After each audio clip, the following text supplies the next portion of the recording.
Muito obrigada a vocês, Gabriel e Luciano. É muito legal a apresentação, porque é exatamente isso, mostrar um exemplo real e algo que está praticamente recém saído do forno, né? E que vai estar em lançamento no começo do ano que vem. É, com respeito a algumas coisas que vocês falaram, né, eu fiquei curiosa quando eu tenho algumas questões que eu gostaria de fazer para vocês. É, que talvez não ficou muito claro para mim durante Pois a não. apresentação, mas é porque também eu não sou muito da área, da parte de TIC. Bom, uma das primeiras dúvidas que eu teve foi bem no comecinho, quando o Luciano estava falando sobre as interfaces. Você falou que tinha diferentes interfaces, que tinha algumas que eram térmicas e mecânicas. Aí eu queria saber se aquelas interfaces eram interfaces físicas dentro do satélite ou eram mais interfaces físicas e que uma conecta com a outra dentro da comunicação, ou em que consistem praticamente essas interfaces, se teria, por exemplo, se teria exemplos dessas interfaces. Quer responder, Gabriel, como exemplos? Deixa eu colocar aqui o slide que a Jenny está perguntando. Eu acho que se mostrar o TTC no satélite, eu acho que é Não, é mais verdade, possível. é mais fácil, é verdade. Vou colocar. Isso.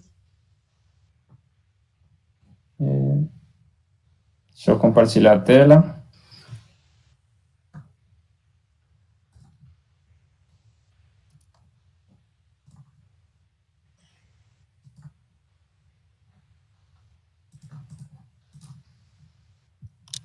Estão conseguindo enxergar? Sim. Ah, legal. Então, quando a gente fala de interface mecânica, por exemplo, no caso do TTC, a interface mecânica é simplesmente com estrutura, né? Então a gente fala da interface, como é que ela é projetada. Então, esses parafusos não estão por acaso nessa posição, é tudo A calculado. estrutura é um subsistema. É como se É, fosse. exatamente. E assim, a posição dessa essa tinta preta, a posição onde não tem tinta preta, tudo é projetado porque justamente é interface. E elas têm uma função específica. Então, quando a gente fala também de interface térmica, só que aqui não dá para ver muito bem, mas aqui tem uma espécie de resina que justamente tem função térmica. Então, essa seria a interface. Eles têm que projetar e têm que ver se precisa, por exemplo, colocar resina para dissipar o calor de uma forma mais efetiva, ou se precisa estar isolada termicamente da estrutura. Então, tudo isso projetado. Essa seria a interface, um exemplo de interface mecânica e um exemplo de interface térmica. Há uma interdependência entre os projetos. Por isso a interface. Exatamente. Entendi. Ok? Legal. Acho Muito boa pergunta. que é que eu vi anotando aqui conforme vocês iam falando. E acho também que talvez seria interessante para o pessoal Sim, que sim. está nos assistindo. E também, claro que se o pessoal também tem depois perguntas Pois também, não, aqui pois o não. pessoal tá. Claro. Com certeza, podem enviar as dúvidas que tiverem depois. Bom, eu vou fazer outras duas perguntas que eu tenho, na verdade. Aqui, uma delas, na verdade, foi resolvida, foi falar durante a apresentação, porque o Gabriel estava falando bastante do modelo elétrico do satélite, e mais ou menos mostrou qual seria a importância dele. Aí, na verdade, um modelo elétrico, né? Elétrico dele. Então, eu queria só para deixar como mais claro que o que teria esse modelo radioelétrico, ou seja, o que e a gente viu mais ou menos quais seriam os testes. Então, eu queria deixar um pouquinho mais claro. Quer pôr o slide, Gabriel? Acho que fica mais fácil de... Bom, assim, a maquete radioelétrica que eu mostrei na apresentação, basicamente ela é só a estrutura, ela não tem nenhum equipamento internamente, e é uma estrutura que é exatamente igual à do satélite de voo. Para que ela serve? A nossa antena, por exemplo, a antena, o fabricante ele pode dar um diagrama de radiação medido, ou a gente pode até medir mesmo o diagrama de radiação da antena.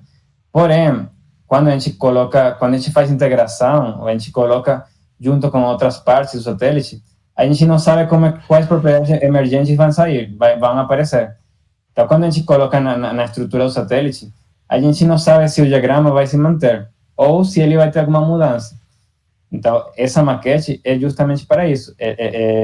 Lá no LIT, no Laboratório de Integração e Testes do INPE, a gente tem um laboratório de antenas, onde eles medem o diagrama de radiação que está sendo realmente emitido pela nossa antena.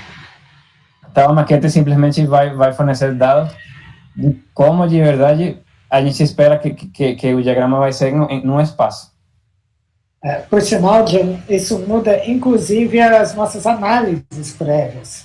Existe a gente dá um update ou atualiza as análises. Por exemplo, a análise do link budget, do cálculo de enlace, ela leva em conta o diagrama medido no modelo radioelétrico, que acaba sendo diferente, muitas vezes, do que a gente tinha projetado antes. E daí há essas correções. Exatamente. E existe, por exemplo, algum simulador, algum software para simular isso? Ou é feito de que forma? Antes de vocês, como vocês falam que vocês fazem o diagrama, mas isso é feito por meio de um software ou como é? Como seria? Não, a princípio feito por software e depois medido para corrigir as diferenças. Esse é o... E vocês mesmos desenvolvem o software ou é um software que é disponibilizado ou comprado por alguma empresa? Gabriel? No caso do desenvolvimento, porque assim, a gente vale a pena relembrar que a gente tem modelos que a gente utiliza para o desenvolvimento do projeto e tem modelos que a gente utiliza já para aceitação. Então, a maquete radioelétrica e o modelo elétrico, o modelo de engenharia do satélite, são coisas que a gente faz para verificar ou validar o nosso projeto, ou seja, o nosso design do satélite ou do subsistema. Então, antes de você fazer uma maquete, com certeza alguém utiliza um software para simular ou imaginar o que você vai esperar. Eu não saberia responder se o software é feito no INPE ou se é um software comercial, porque esse aí faz parte do desenvolvimento, tanto da equipe de desenvolvimento do projeto, quanto do próprio fabricante da antena. Né? Ah, entendi. Tá. Seria uma etapa mais para o pessoal, nesse caso, da equipe da engenharia do INPE.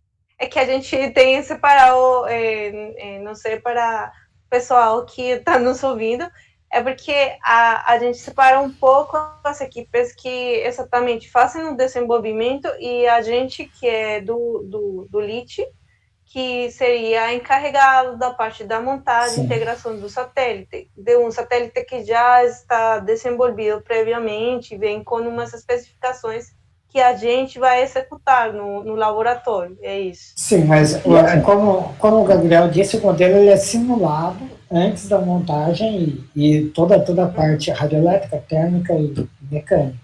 E aí depois acontecem as medidas e as atualizações. Assim que, quanto ao software, não é a minha área, mas muito provavelmente eles usam os softwares comuns que estão no mercado, poderosos aí de simulação de...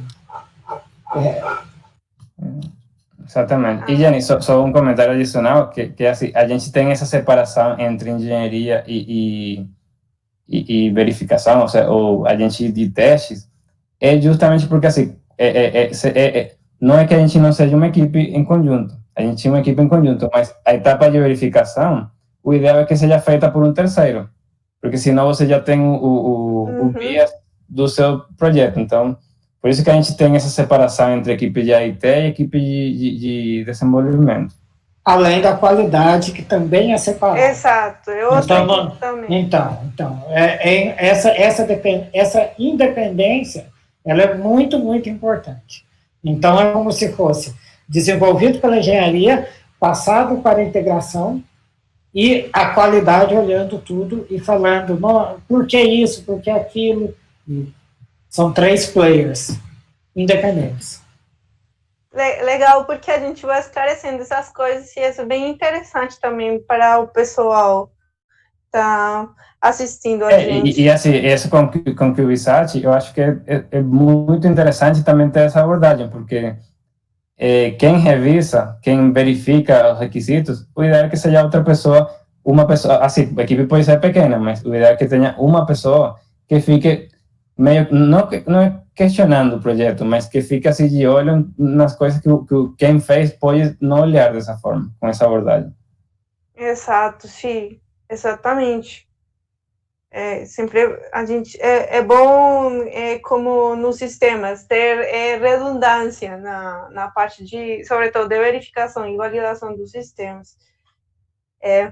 Acho que foi bem legal e ficou bem claro mesmo a importância também do modelo radioelétrico e também da montagem, integração e das equipes mesmo. E bom, eu tinha uma pergunta, talvez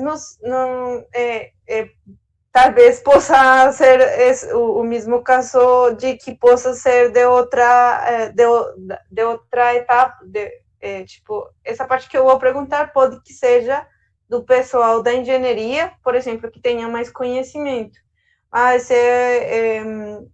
eu fiquei, quando vocês falaram dos requisitos de sistemas, vocês falaram que bom, que tinham alguns requisitos que a gente precisaria seguir, porque seriam da ITU, né?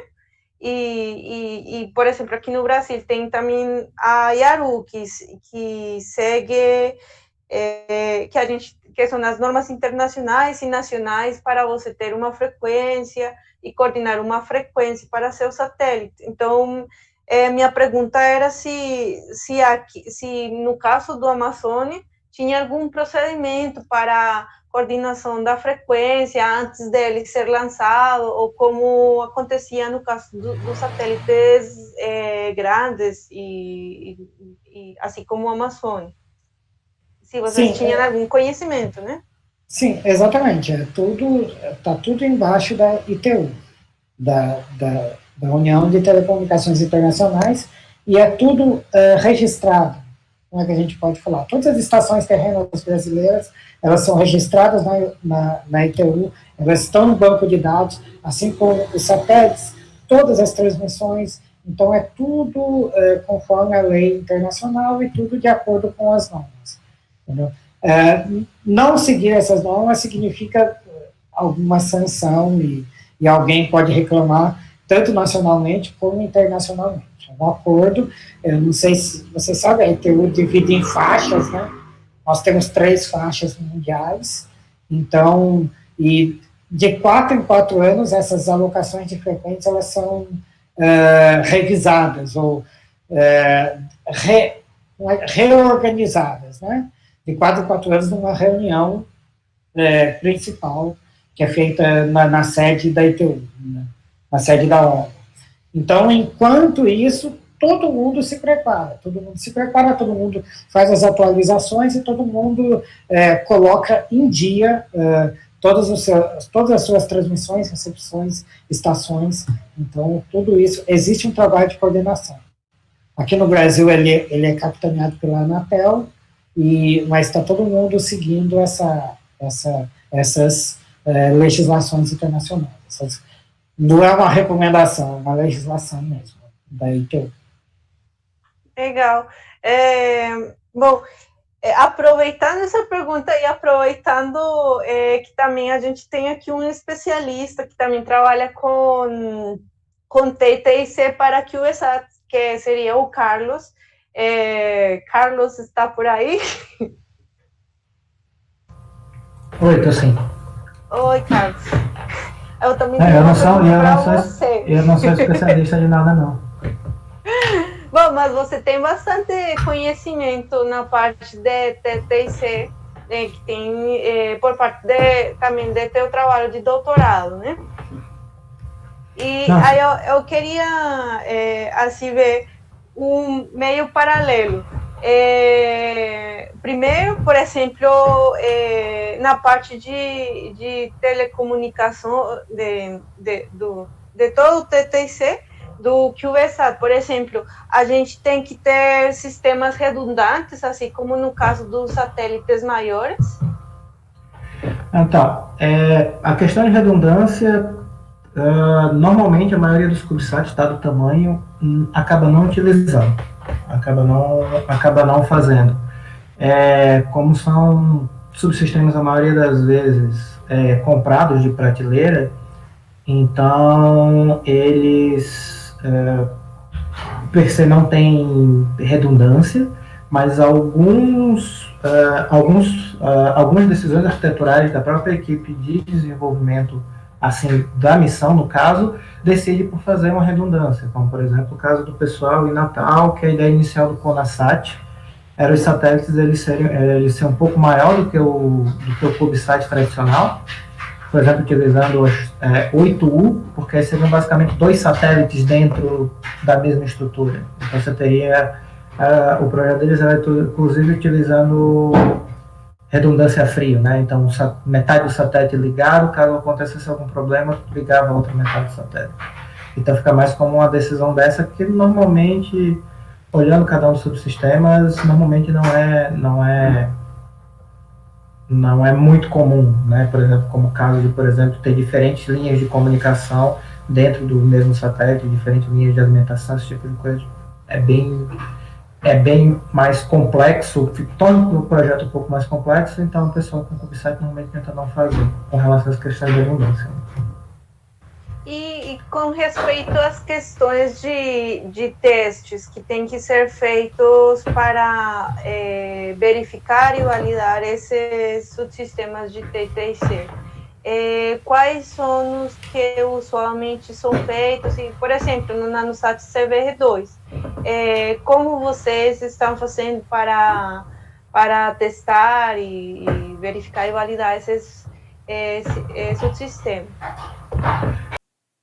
Eu aproveito essa pergunta da Jenny para emendar uma outra pergunta referente assim, quais desses testes que o Gabriel e o Luciano apresentaram durante a apresentação que poderiam ser utilizados para CubeSats? Eles seriam, de forma geral, ele poderia ser feito, mas justamente entra na questão da parte de ser oneroso em tempo, em pessoal qualificado para poder fazer esses testes, o que normalmente as equipes de CubeSat não têm. Né? Então, o que acaba normalmente acontecendo? Primeiro, como o subsistema TTIC normalmente é comprado de prateleira, a empresa pega e entrega ali o TTIC, então ele entrega os testes já feitos. Ele entrega os testes que ele fez para ele, entrega a datasheet e tudo mais, por exemplo, como a parte diagrama de radiação das antenas. Ele vai entrega o modelinho lá, tá aqui, esse aqui é o diagrama que a gente tem. O que está lá no teste que ele fez, ou na especificação que o fabricante mandou, é o que realmente chegou para você no seu modelo de engenharia, no seu modelo de voo. Entra na questão. Tem tempo, tem pessoal para poder replicar, por exemplo, lá para dentro do LIT, pegar um tempo da câmara anecoica para poder fazer um teste disso. Não, a maioria das vezes não tem esse tempo. Então você parte do pressuposto que o cara entregou, e o que ele entregou é o que está especificado, que foi testado. Mas, em termos gerais, tipo, não se difere tanto da capacidade da aplicabilidade desses testes para ser feito com o CubeSat. Acaba sendo justamente a questão da filosofia de tempo, de onerar tempo, pessoal, dinheiro, para poder se fazer isso. Então, por exemplo, no caso do Nanosat BR2, o que a gente tem mais, vamos dizer assim, quase que mais próximo disso, é o teste final fim a fim. Né? Tipo, a gente coloca a estação solo simulada, comunicando com o satélite, e ali a gente consegue ter, ali na hora, tem algumas medições de potência de saída de sinal e tal, mas a ponto de chegar a isso, de encontrar os thresholds, de encontrar limites, esse tipo de coisa, a gente fica na mão do fabricante. Né? Ele me entregou, ele garantiu isso, então partimos do pressuposto que está correto. Só adicionando a resposta do Carlos, eu acho que assim, todo projeto espacial tem tipo 3 princípios, ou três pesos: o risco, o cronograma e o orçamento, né? Então, os CubeSats, com certeza, o orçamento eles ganham muito dos outros. Então, a gente demora muito mais, é muito mais custoso, mas a gente, por causa disso, a gente tem que ter muito menos risco, né, que um CubeSat. E assim, em relação à abordagem nossa de testes, geralmente o fornecedor do subsistema, ele também faz um conjunto de testes, entrega o equipamento para a engenharia roda uma série de testes, e depois eles entregam para o AIT, e a gente roda outro conjunto de testes. E tudo isso é baseado na DVM, né? do Design Verification Metrics, que a professora Ana já comentou, né? Então a gente tem alguns testes que são aplicáveis nesse primeiro nível pela engenharia, tem outros testes que são aplicáveis só por nós no AIT, e é porque assim, quando a gente faz o teste em AIT, é justamente porque a gente entende que um sistema complexo, como é um satélite, quando você integra várias partes, ele sempre vai ter propriedades emergentes que você não espera. Às vezes vão ser boas, às vezes a função que você está querendo, ou performance melhor do que você está esperando, mas às vezes pode ser uma propriedade emergente destrutiva. Então, por isso que a gente tem essa grande quantidade de testes. Legal. Exatamente. Filosoficamente, né, a gente chega até o nível dos módulos dentro do transponder. Então, a gente testa módulo a módulo antes de chegar para o Gabriel. Módulo a módulo transponder, e a empresa, o fornecedor testa placa a placa. Então, as coisas elas vão crescendo e chega na mão da integração, tem mais o conjunto de testes e depois tem mais o conjunto de testes do satélite. Então, existe uma filosofia e é algo bem bonito, assim, super bem pensado, para chegar e diminuir o máximo que a gente pode os riscos. Isso. Uma outra questão que eu acho também importante, que seria legal ressaltar aqui, é também sobre o que falamos das normas internacionais, por exemplo, também para a coordenação da frequência.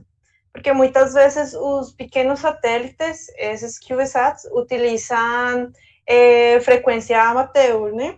Então, por isso também queria até com Carlos também ver isso, que a gente também tem que ser rigoroso na parte da coordenação da frequência.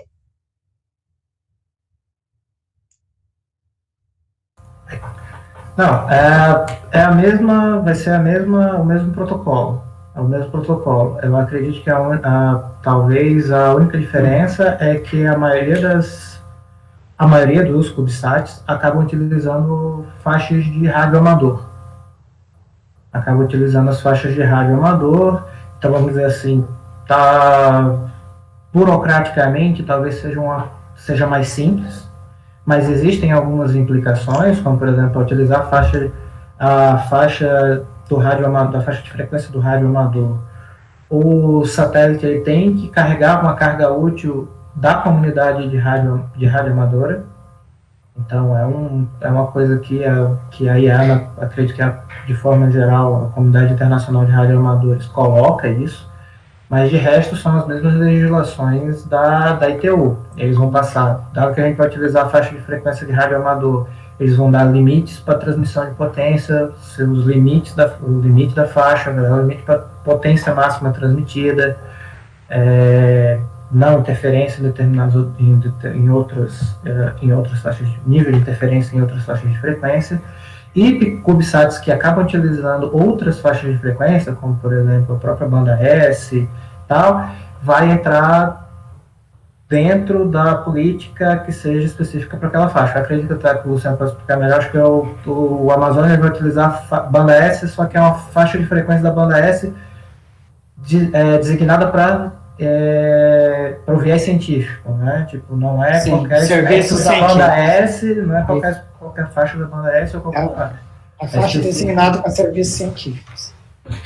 Como, sei lá, satélite geoestacionário, outros vão utilizar outras faixas de frequência que vai ser designação militar, que é literalmente vendida em leilão, aquela sua faixa de frequência, então vão ter outras coisas. Que, tendo o equipamento da forma que seja, não pede que os sites utilizem, né? Mas aí vai depender de aplicabilidade e o que você quer fazer. Legal.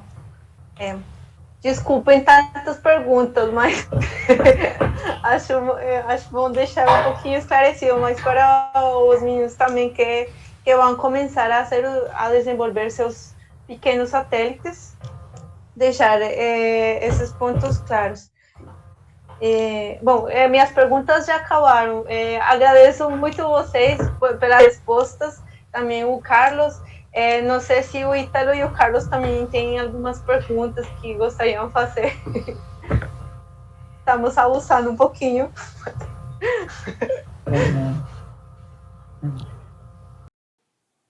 A pergunta que eu queria trazer é sobre uma das primeiras questões que a gente abordou agora nessa fase das perguntas, sobre a maquete radioelétrica, que a partir do momento que você constrói e realiza os testes nessa maquete, ela atualiza o modelo que você utilizou para projetá-la. Eu queria saber se na hora que essa atualização é feita, se os requisitos eles mudam assim drasticamente, porque eu imagino que se nessa fase os requisitos eles alterarem, isso pode gerar bastante dor de cabeça, né? Então eu quero saber se assim, espera-se que essa mudança seja pequena ou pode ocorrer da mudança ser assim muito muito drástica e, enfim, nesse momento atrapalhar o projeto inteiro. Espera-se que não, né, Ítalo? Espera-se que não, normalmente não. São pequenas correções e são coisas que não determinam um retrabalho muito grande. Sim. Principalmente, então, por exemplo, o exemplo do ganho de antena, ele é muito, muito interessante, ele é muito característico, né? Porque dependendo da reflexão, você tem um comportamento diferente. E aí, você acaba mudando, pode chegar ao caso de alterar o link budget. Mas o link budget também tem muita margem. Também tem tudo, então tudo é feito considerando também isso. Considerando que a medida pode dar, pode parecer uma surpresa. Então, existem, e não não chega a ser do nível do cuidado do cara que está trabalhando, não. Tudo é normatizado, padronizado, e se você seguir o book, o by the book, a chance de surpresa não é tão grande. Só dizendo um exemplo assim por exemplo, nesse diagrama maquete, nesse exemplo da maquete radioelétrica, a gente tem um diagrama esperado de uma antena.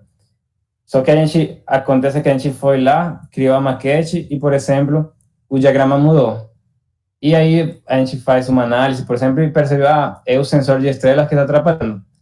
Talvez a solução simplesmente é estender o suporte da antena e de forma que ela fique um pouco mais na frente e não atrapalhe, e o sensor de estrela não atrapalhe. Talvez esse tipo de feedbacks que a gente tem bastante no IT. Tipo, tal coisa está interferindo no outro. O que a gente faz? Aí a gente pensa uma solução. Se você mudar um pouquinho aqui, acho que talvez resolve. Aí a gente vai... Só que assim, com a qualidade das simulações que a gente tem hoje em dia, cada vez isso é menos provável. Mas esse é um exemplo que poderia acontecer um exemplo de problema que a gente consegue identificar nesse estágio. E como é que a gente resolveria, né? Perfeito. Agora, a última pergunta, não há muito tempo, é o seguinte, no desafio do TTC no design, o Carlos propôs a montagem dos pacotes, bits e bytes lá. Eu não tenho os termos técnicos porque também não é da minha área muito isso.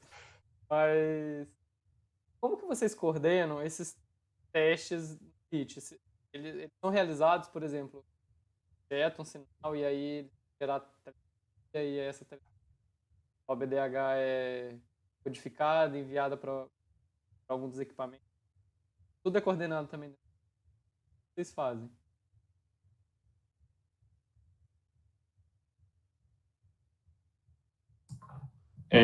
Bom, aí acho que o Luciano acho que pode contribuir mais nessa parte, porque é ele que trabalha na equipe que projeta essas interfaces, né? Então, Sim, no caso de toda essa parte de empacotamento, seria mais o subsistema do OBDH, entendeu? A gente está trabalhando na camada física ali, no TTC, e no máximo numa codificação para proteger o canal. Então, esse tipo de questão, ela é mais própria de como o computador vai tratar isso, como é feita esse tipo de interface. Seria a interface do computador com o TTC, com o subsistema TTC. Então, não sei se respondi sua pergunta, mas ela é... Sim, pois não, Carlos.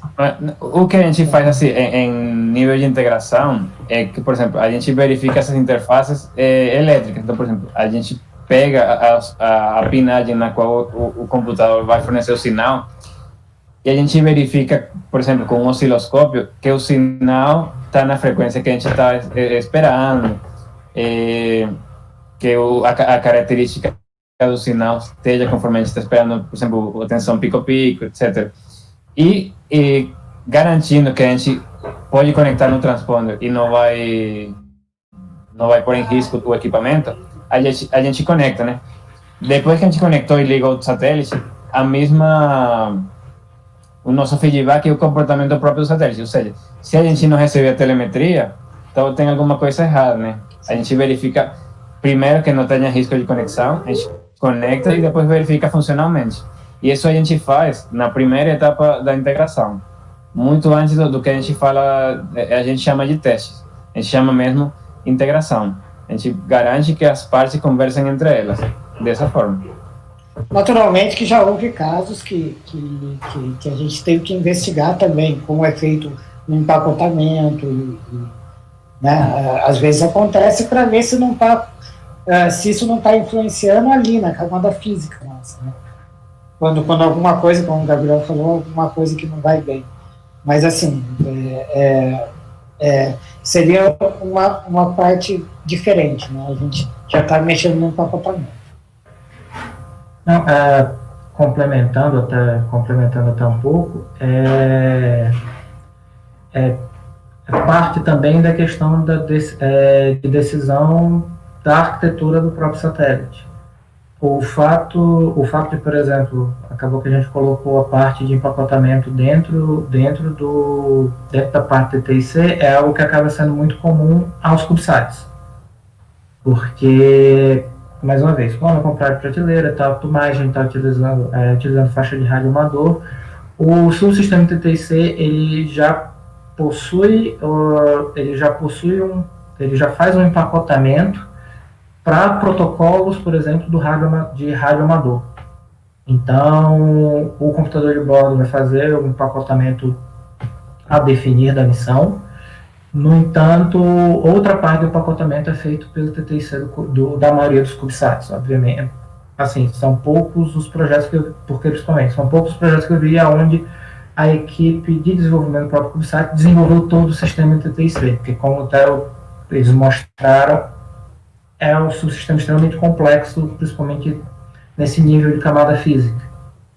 E você tem muita coisa para levar em consideração, você tem muita dor de cabeça, que até os colegas meus trabalhavam muito com RF, a gente sacaneava dizendo que era magia. RF você faz e torce para que dê certo, e acaba que não é, obviamente, mas então foi uma decisão até da questão de tornar mais tangível o desafio, dentro da decisão arquitetural para CubeSats e tal.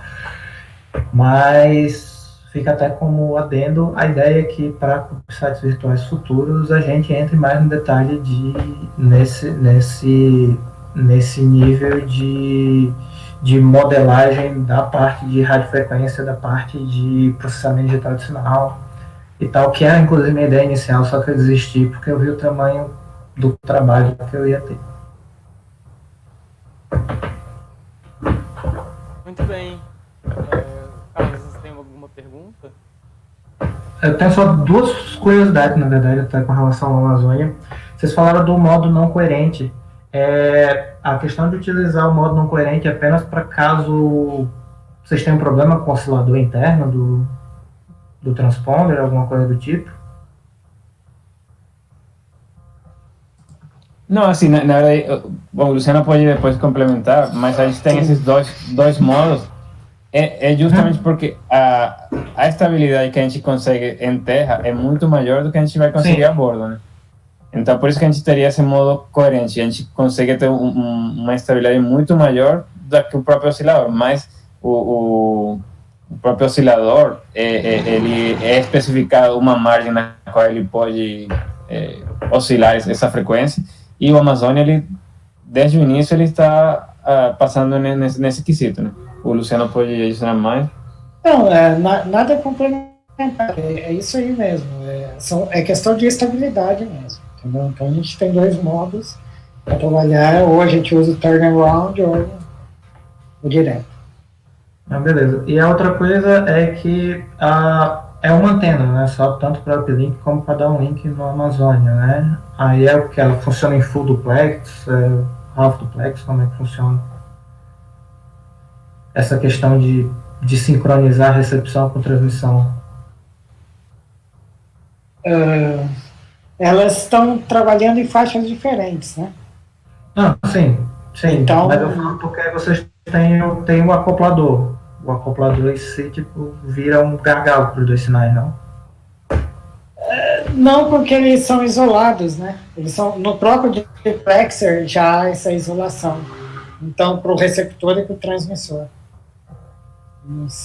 Não, de duplexer, desculpa, o acoplador. O acoplador 3dB, tipo, para você... ele pega o acoplador vai pegar de uma porta e passar para duas. Sim. Num sentido. E no sentido contrário, da mesma forma. Sim. Só que o caso de ter sinais simultâneos, por exemplo, dentro do então, mas esses sinais eles já são filtrados pelo duplexer, então eles não interferem. Tá.